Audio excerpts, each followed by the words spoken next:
അല്ലേ? അല്ല മാങ്ങ. നന്നായിട്ട് കുലുങ്ങുന്നില്ലല്ലോ. ഗുജറാത്തിലോട്ട് ചെല്ല്, നല്ലോണം കുലുങ്ങും. 5 രൂപ കുറച്ച് കൂടുതലാ, 2 രൂപ പോരെ. ഇതെന്ത് പടമല്ലേ ഇത് വൈരി?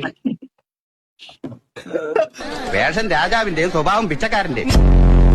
കൊടുത്തേ. എന്തോരം തേങ്ങയിരിക്കണോ, ഒരെണ്ണം വെറുതെ നോടെ. ഇതെന്താ രാജാവ് സെല്ലട്ടോ?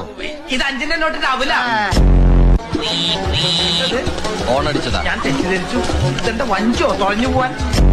ഞാൻ ഈ കുപ്പായ ഇടാൻ തുടങ്ങിയിട്ട് വർഷം എത്ര എന്നറിയോ? ഇല്ല. 12 വർഷം. 12. അതാണ് ഇവിടെ ഒരു നാറ്റം. സാറിനതൊന്ന് ഊരി കഴുകിക്കൂടെ? ഈ മീശ നോക്കി തമാശ പറയുന്നോടാ. പിടിച്ച് ഞാൻ പോലീസിൽ ചേർക്കും. ഒന്ന് കിട്ടിയാൽ എന്താ പോലീസ് ചേർക്കല്ലോ. എന്തൊക്കെ സാരല്ലേ ഈ പടം തുടക്കം തൊട്ട് അവസാനം വരെ ഇങ്ങനെയാണിത്. എന്റെ ആളിയാ, ഒരു സൈക്കിളല്ലേ പോയത്? കണ്ടിട്ട് കൊതിയാവാ. വരുന്നണ്ട. വല്ലപ്പോഴും പെട്രോൾ പമ്പ് കാണിക്കാൻ ഇതൊന്ന് പമ്പി കയറ്റിക്കൂടെ? സൈക്കിള് പോയ സ്പീഡ് നോക്കിക്കോളെ. ഒരു സൈക്കിളല്ലേ പോയത്? കണ്ടിട്ട് കൊതിയാവാ. വല്ലപ്പോഴും പെട്രോൾ പമ്പ് കാണിക്കാൻ ഇതൊന്ന് സൈക്കിള്. എന്തൊക്കെ സാധനങ്ങളല്ലേ.